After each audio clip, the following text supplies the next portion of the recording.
सौभाग्यशाली तोता। बहुत समय पहले की बात है।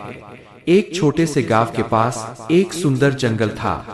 उस जंगल में तरह तरह के पक्षी और जानवर रहते थे। उन्हीं पक्षियों में एक अनोखा तोता भी रहता था, जिसका नाम चिरकू था।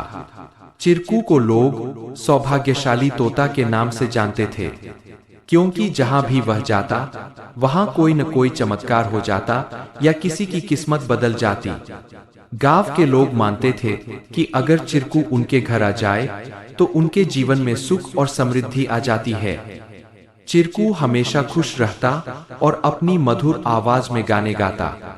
लोग उसे फल और अनाज खिलाते और उसकी भलाई की कामना करते थे।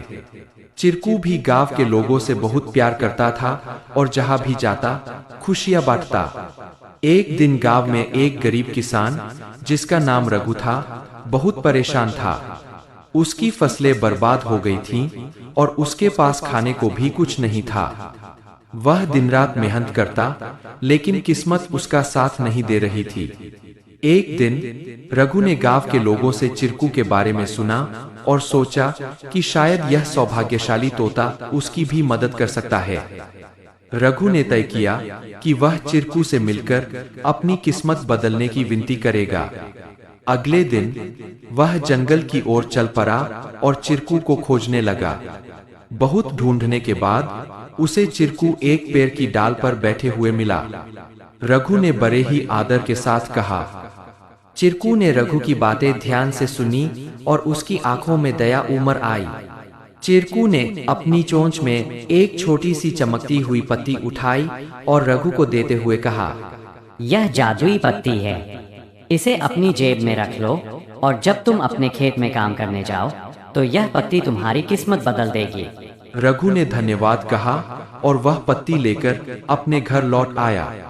अगले दिन वह अपने खेत में काम करने के लिए गया। जैसे ही उसने खेत में जुताई शुरू की, अचानक से बारिश होने लगी।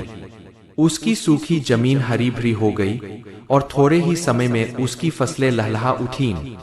रघु की मेहनत सफल हुई और उसकी किस्मत सच में बदल गई। अब रघु के पास भरपूर अनाज था और वह फिर से खुशहाल जीवन जीने लगा। उसने गांव के लोगों को चिरकू की बुद्धिमानी और उसके द्वारा दी गई जादुई पत्ती के बारे में बताया। सभी लोग चिरकू की प्रशंसा करने लगे और उसे और भी अधिक प्यार देने लगे।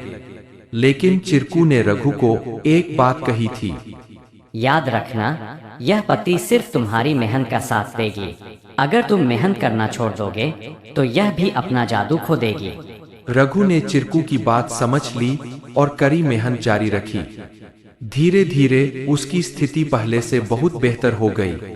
वह गांव के सबसे सफल किसानों में से एक बन गया। लेकिन उसने कभी यह नहीं भूला कि उसकी सफलता में चिरकू और उसकी मेहनत का कितना बड़ा हाथ था। कहानी से सीख। इस कहानी से हमें यह सीख मिलती है कि किस्मत भी उन्हीं का साथ देती है जो खुद मेहनत करते हैं।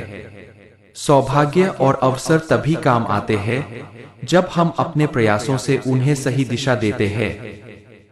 Please like, share and subscribe our channel to learn more.